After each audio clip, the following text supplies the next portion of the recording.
بسم اللہ الرحمن الرحیم۔ السلام علیکم ورحمۃ اللہ وبرکاتہ۔ آپ اگر قاہرہ سے بائی روڈ شرم الشیخ کی طرف سفر کریں تو آپ کو بحیرہ احمر کے پار ایک وسیع صحرا ملے گا۔ صحرا کی ایک سائیڈ بحیرہ روم، دوسری نہر سوئز، تیسری بحیرہ احمر اور چوتھی اسرائیل سے جا ملتی ہے۔ یہ صحرا سینا یا سینائی کہلاتا ہے۔ سینا میں مختلف سائز کی لاتعداد پہاڑیاں ہیں۔ جنوبی حصے میں موجود بلند ترین پہاڑ کوہ طور کہلاتا ہے۔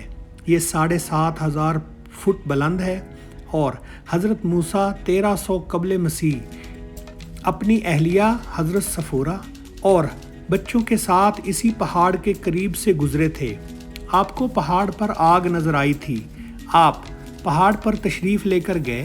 کوہ طور کے دامن میں آپ کو جلتی ہوئی جھاڑی نظر آئی۔ آپ قریب پہنچے تو آپ کو نبوت مل گئی۔ یہودیوں نے اس جھاڑی کے گرد عبادت گاہ بنا دی اور ہر سال اس کی زیارت کے لیے یہاں آنے لگے۔ حضرت عیسیٰ تشریف لائے تو یہ علاقہ عیسائی بادشاہوں کے قبضے میں چلا گیا۔ رومن بادشاہ قسطنطین نے 365 عیسوی میں یہاں ایک چھوٹا سا چرچ بنا دیا۔ یہ چرچ سکندریہ کی ایک نیک خاتون کیتھرائن کی وجہ سے سینٹ کیتھرائن کہلانے لگا۔ 565 میں رومن بادشاہ سیزر جسٹینین نے یہاں ایک بڑی خانقاہ تعمیر کروا دی۔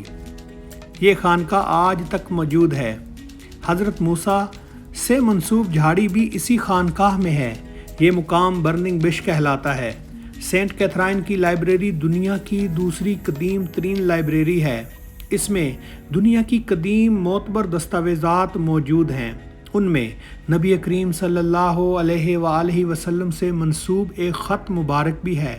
عیسائی اس کو نبی اکرم صلی اللہ علیہ وآلہ وسلم کا کوویننٹ ٹیسٹیمنٹ کہتے ہیں، جبکہ مسلمان عہد نامہ یہ دنیا کی ایک ایسی دستاویز ہے جس پر رسول اللہ صلی اللہ علیہ وآلہ وسلم کے دست مبارک کا نشان ہے۔ یہ علاقہ تاریخ کے مختلف ادوار میں مختلف مسلمان خلفاء کے قبضے میں رہا، لیکن خلفائے راشدین ہوں، بنو امیہ کا دور ہو، عباسیوں اور فاطمیوں کا دور ہو، سلطان صلاح الدین ایوبی کا زمانہ یا پھر خلافت عثمانیہ ہو، یہ چرچ ہر قسم کے حملے سے بھی محفوظ رہا اور آزاد بھی رہا۔ تمام مسلمان حکمرانوں نے اس کا احترام کیا۔ اس کی واحد وجہ رسول اللہ صلی اللہ علیہ وآلہ وسلم کا عہد نامہ تھا۔ اس عہد نامے کا حوالہ تاریخ سینا القدیم جیسی معتبر کتاب میں بھی موجود ہے۔ عثمانی خلیفہ سلیم الاول نے 1516 میں مصر فتح کیا تو یہ نہ صرف خود سینٹ کیتھرائن گیا بلکہ اس نے اس عہد نامے کی تصدیق بھی کی، جس کے بعد عثمانیوں کے دور میں یہ روایت بن گئی۔ گورنر مصر عہد نامے کی تصدیق کے لیے ہر سال سینٹ کیتھرائن جاتا، عہد نامے کو چومتا اور اس کا تصدیق نامہ جاری کرتا۔ یہ تمام تصدیق نامے بھی چرچ کی لائبریری میں موجود ہیں۔ مجھے 4 مرتبہ ان کی زیارت کا اتفاق ہوا۔ یہ عہد نامہ کیا ہے اور یہ کیوں کیا گیا، اس کے بارے میں مختلف روایات ہیں۔ ایک روایت کے مطابق سینٹ کیتھرائن کے متولی مدینہ آئے۔ نبی اکرم صلی اللہ علیہ وآلہ وسلم نے ان کی میزبانی فرمائی۔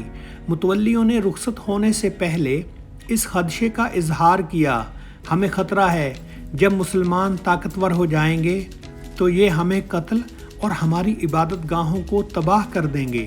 آپ نے جواب دیا، آپ لوگ مجھ سے اور میری امت کے ہاتھوں سے محفوظ رہیں گے۔ متولیوں نے عرض کیا، ہماری روایات ہے ہم جب کسی سے کسی معاملے میں اقرار لیتے ہیں تو ہم اس سے لکھوا لیتے ہیں۔ آپ بھی ہمیں اپنا وعدہ تحریر فرما دیں تاکہ ہم مستقبل میں آپ کے امتیوں کو آپ کی تحریر دکھا کر امان لے سکیں۔ آپ نے فوراً تحریر لکھوائی، کاغذ پر اپنے دست مبارک کا نشان لگایا اور عہد نامہ ان کے حوالے کر دیا۔ وہ لوگ واپس آئے اور یہ تحریر سینٹ کیتھرائن میں آویزاں کر دی۔ اس کے بعد جس بھی مسلمان حکمران نے مصر فتح کیا اور وہ سینا اور کوہ طور پہنچا تو خانقاہ کے متولی نبی اکرم صلی اللہ علیہ وآلہ وسلم کا عہد نامہ لے کر گیٹ پر آ گئے۔ فاتحین نے عہد نامے کو بوسہ دیا اور وہیں واپس لوٹ گئے۔ یوں سینٹ کیتھرائن اسلامی دنیا کا واحد مقام ہے جو اس عہد نامے کی وجہ سے آج تک کسی مسلمان بادشاہ کے زیر تسلط نہیں رہا۔ یہ خانقاہ ہر زمانے میں آزاد رہی اور یہ آج بھی آزاد ہے۔ مصری حکومت بھی اس کی حدود میں داخل نہیں ہوتی۔ وہ عہد نامہ کیا تھا؟ آپ اب اس کا ترجمہ ملاحظہ کیجیے۔ یہ خط رسول اللہ صلی اللہ علیہ وآلہ وسلم ابن عبداللہ کی جانب سے تحریر کیا گیا، جنہیں اللہ کی طرف سے مخلوق پر نمائندہ بنا کر بھیجا گیا تاکہ خدا کی طرف کوئی حجت قائم نہ کر سکے۔ بے شک اللہ قادر مطلق اور دانا ہے۔ یہ خط اسلام میں داخل ہونے والوں کے لیے ہے۔ یہ معاہدہ ہمارے اور دور و نزدیک، عربی اور عجمی، شناسہ اور اجنبی اور عیسائیوں اور حضرت عیسیٰ کے پیروکاروں کے درمیان ہے۔ یہ خط ایک حلف نامہ ہے اور جو اس کی خلاف ورزی کرے گا وہ کفر کرے گا، وہ اس حکم سے روگردانی کا راستہ اختیار کرے گا۔ معاہدے کے خلاف ورزی کرنے والا خدا اور اس کے حکم کا نافرمان ہوگا۔ اس حکم کی نافرمانی کرنے والا بادشاہ یا عام آدمی خدا کے قہر کا حقدار ہوگا۔ جب کبھی عیسائی عبادت گزار اور راہب ایک جگہ جمع ہوں گے، چاہے وہ کوئی پہاڑ ہو یا وادی، غار ہو یا کھلا میدان، کلیسا ہو یا گھر میں تعمیر شدہ عبادت گاہ، بے شک ہم ان کی حفاظت کے لیے ان کی پشت پر کھڑے ہوں گے۔ میں، میرے دوست اور میرے پیروکار ان لوگوں کی جائیدادوں اور ان کی رسوم کی حفاظت کریں گے۔ یہ عیسائی ہماری رعایا ہیں اور میری حفاظت میں ہیں۔ ان پر ہر طرح کا جزیہ ساقط ہے جو دوسرے ادا کرتے ہیں۔ انہیں کسی طرح مجبور، خوف زدہ یا پریشان یا دباؤ میں نہیں لایا جائے گا۔ ان کے قاضی اپنے فیصلے کرنے میں آزاد ہیں۔ ان کے راہب اپنے مذہبی احکام اور اپنی رہبانیت کے مقامات میں آزاد ہیں۔ کسی کو حق نہیں ان کو لوٹے، ان کی عبادت گاہوں اور کلیساؤں کو تباہ کرے اور ان عمارتوں میں موجود اشیاء کو اسلام کے گھر میں لائے۔ جو ایسا کرے گا وہ اللہ اور اس کے رسول صلی اللہ علیہ وآلہ وسلم سے حلف کی خلاف ورزی کرے گا۔ ان کے قاضی، راہب اور عبادت گاہوں کے رکھوالوں پر بھی جزیہ نہیں۔ ان سے کسی قسم کا جرمانہ یا ناجائز ٹیکس وصول نہیں کیا جائے گا۔ بے شک میں ان سے وعدے کی پاسداری کروں گا، چاہے یہ زمین میں ہے یا سمندر میں، مشرق میں ہے یا مغرب میں، شمال میں ہے یا جنوب میں، یہ میری حفاظت میں ہیں۔ ہم اپنے مذہبی خدا کی عبادت میں زندگی وقف کرنے والوں اور اپنی مقدس زمینوں کو زرخیز کرنے والوں سے کوئی ٹیکس یا آمدنی کا 10واں حصہ نہیں لیں گے۔ کسی کو حق نہیں کہ وہ ان کے معاملات میں دخل دے یا ان کے خلاف کوئی اقدام کرے۔ ان کے زمیندار، تاجر اور امیر لوگوں سے لیا جانے والا ٹیکس 12 درہم سے زائد نہیں ہوگا۔